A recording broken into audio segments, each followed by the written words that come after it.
The terrors that soldiers experience in war are unimaginable to the common civilian.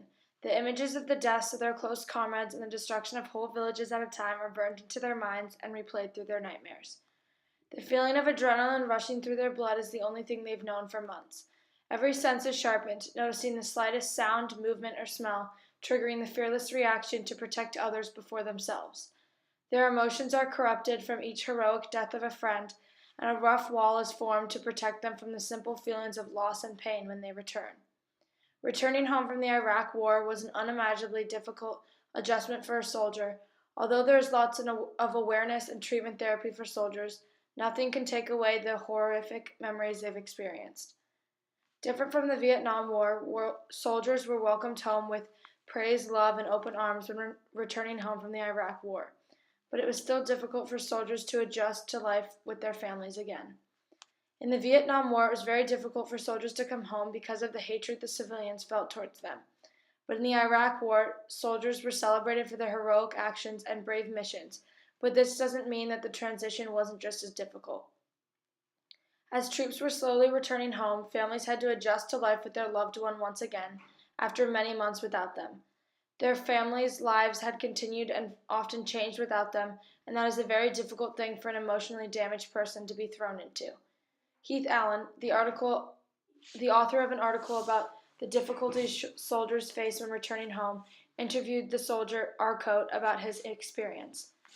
"They've learned how to survive without you while you are gone," Arcote said from his bunk at the FOB Apache. "When you step back in and start trying to control everything, get back in, so it is awkward." In that year, the service member had changed. We all change, but we forget that the family has changed too. The return home is not only difficult for the soldier himself, but his family and friends as well. Most families notice the changes and try to solve their loved one's problems, but that is usually the cause of stress for the soldier. Soldiers found it very difficult to adjust quickly after being settled in a full-out military lifestyle. Soldiers face a lot of psychological problems when they return home and begin to adjust to life as a normal citizen. The most common of psychological problems that soldiers faced during the Iraq War and continue to face now is PTSD, post-traumatic stress disorder. PTSD has always been a huge struggle for soldiers, but it wasn't until recently that we began to diagnose and attempt to treat it. Author Cindy Houts wrote about an article about the specific struggles soldiers face after returning home. Houts wrote about how the treatment of PTSD is difficult to define because of the many variations of the disorder. Treatment methodology may vary according to the individual needs of the veteran, as there is no one cure fits all. This can make the treatment of PTSD difficult, but it is very beneficial that we are aware of this because it makes the treatment for PTSD easier to lay out and research. PTSD varies from case to case, but many of the symptoms include flashbacks, nightmares, depression, anxiety, and panic attacks. Depression can be brought on by PTSD, but is often illuminated when returning home because of the loss of a comrade, the feeling of discomfort or feeling excluded in a place where they used to call home, or even feeling as though they hadn't done enough when they were in battle. Houts talks about how some of the common symptoms of PTSD. Flashbacks are the trademark of PTSD. The terror of war can return months, years, or even decades later at the drop of a dime. A stressful experience can bring back the flashback. Many people often think of PTSD as just the horrible memories and flashbacks replaying through a person's mind. Although that is an easily triggered and painful side effect of PTSD, it is not the only thing soldiers experience. Nightmares make it difficult for soldiers to sleep, scared of the images they might see when they close their eyes. Soldiers aren't done fighting when they return home. The battles they fight in their own minds can last a lifetime without treatment. Soldiers face a lot of social problems as well as psychological.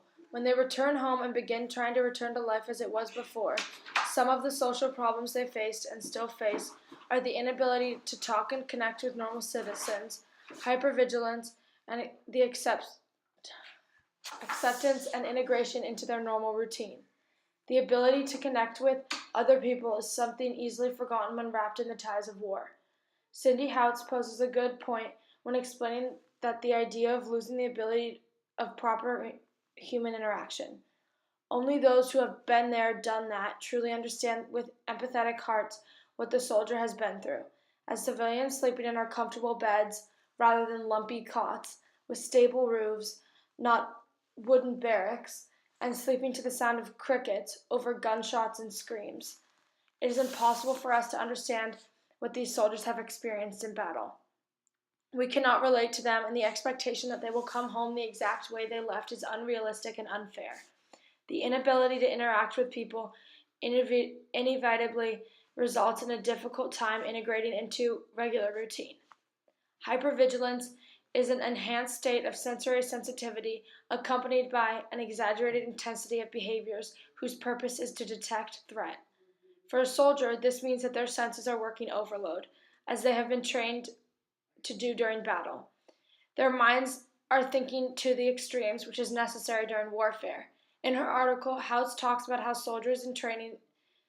the soldiers' training makes it difficult for them to fit in at home. A soldier has been trained to be on guard at all times, so letting his or her guard down just because they are back in society does not mean this will come easy for them.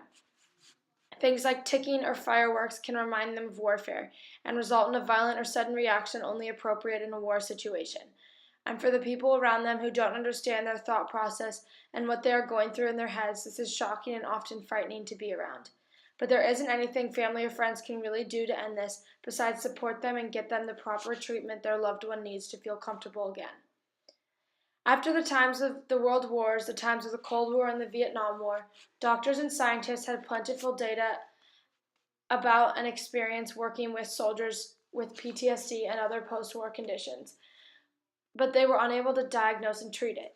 It wasn't until the time of the Iraq and Afghanistan war that much attention was put into helping them adjust and heal after fighting to keep the freedom we so clearly take for granted.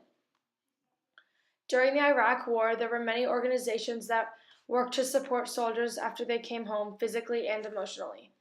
Organizations like Yellow Ribbon, Strong Bonds Program, and Hero 2 Hired worked and continue to work for the benefit of soldiers after their time at war. Heath Allen explains the basic goals of these organizations. Yellow Ribbon is a major effort, a weekend event bringing soldiers and their significant others to a nice hotel for a getaway. At the same time, just every conceivable program that might help a service member and his family is brought under the same roof. Strong Bonds focuses on relationships. Hero 2 Hired helps guardsmen secure jobs. These are just three of the incredible organizations attempting to bring soldiers and their families back into a comfortable life after bravely defending our country for months at a time. It was very important after the Iraq War to have support systems for the soldiers returning home, because many troops were returning home at the same time, and having so much support for them as soon as they returned is a vital element to their successful return to normal life.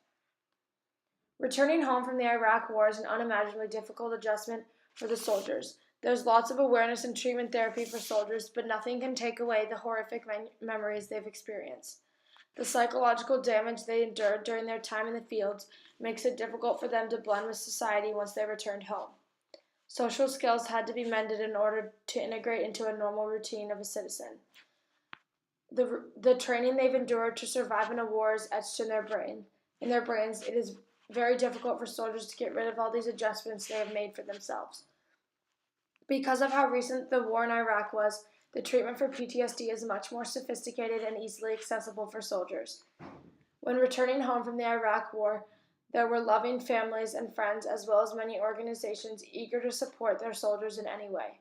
Support for the soldiers in their struggles after their time in the Iraq War may be much better than that of previous wars, but it could be improved immensely so that soldiers can return home in good hands so that they can continue to live a stable lifestyle.